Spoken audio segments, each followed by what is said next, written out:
जय श्री राधे कृष्णा। दोस्तों, हम आपको सुना रहे हैं श्री चैतन्य महाप्रभु की चरितावली।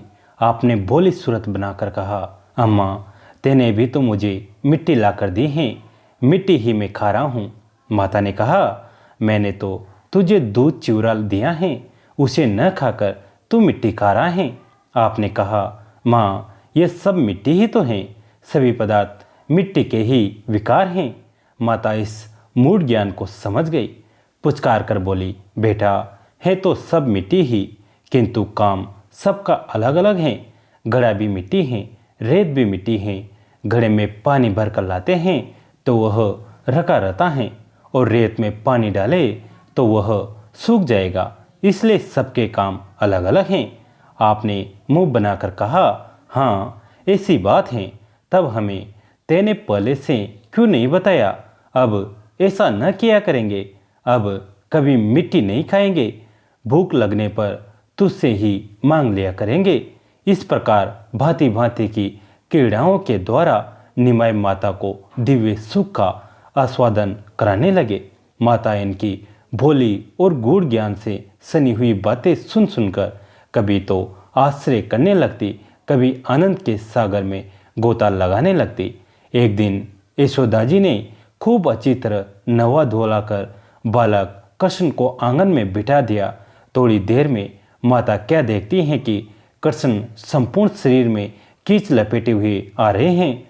उन्हें देखकर माता को बड़ा गुस्सा आया और बोली, ओ पूतना के मारने वाले, मालूम पड़ता है तू पहले जन्म में शुक्र था, इसलिए तेरी वह कीच में लौटने की आदत अभी तक बनी है। ऐसी बात सुनकर कृष्ण विस्मित से होकर माता के मुख की ओर देखने लगे। भक्त कहता है, ऐसे बाल कृष्ण हमारा कल्याण करे। निमाय की सभी लीलाएं दिव्य हैं।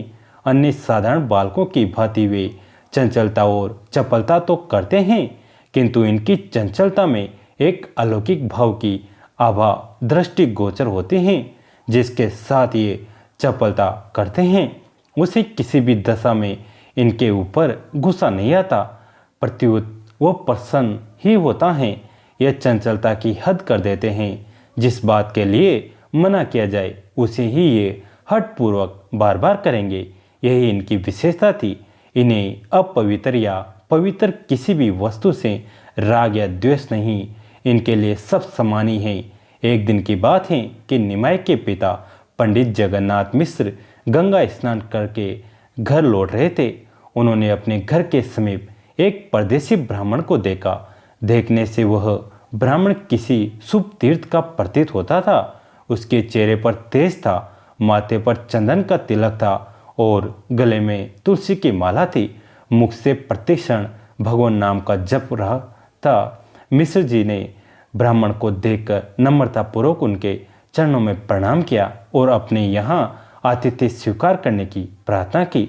मिश्र जी ने शील स्वभाव को देखकर ब्राह्मण ने उनका आतिथ्य होना स्वीकार किया और वे उनके साथ ही साथ घर में आए।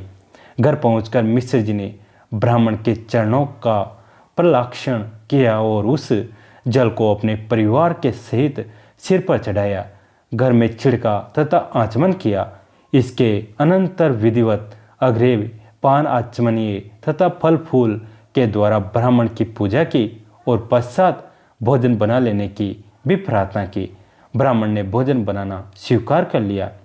सची देवी ने घर के दूसरी ओर लीप पोतकर ब्राह्मण की रसोई की सभी सामग्री जुटा दी। पैर धोकर ब्राह्मण देव रसोई में गए। दाल बनाई, चावल बनाए, साग बनाया और आलू भूनकर उनका भूरता भी बना लिया। सची देवी ने पापड़ दे दिए, उन्हें भूनकर ब्राह्मण ने एक ओर रख दिया।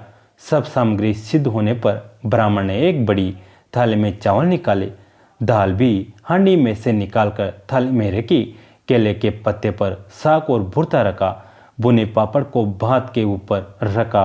आसन पर सुस्थिर होकर बैठ गए। सभी पदार्थों में तुलसी पत्थर डाले। आचमन करके वे भगवान का ध्यान करने लगे। आंखें बंद करके वे सभी पदार्थों को विष्णु भगवान के अर्पण करने लगे। इतने में ही घुटुओं से चलते हुए निमाई वहां आ गए और जल्दी जल्दी थाली में से चावल लेकर खाने लगे।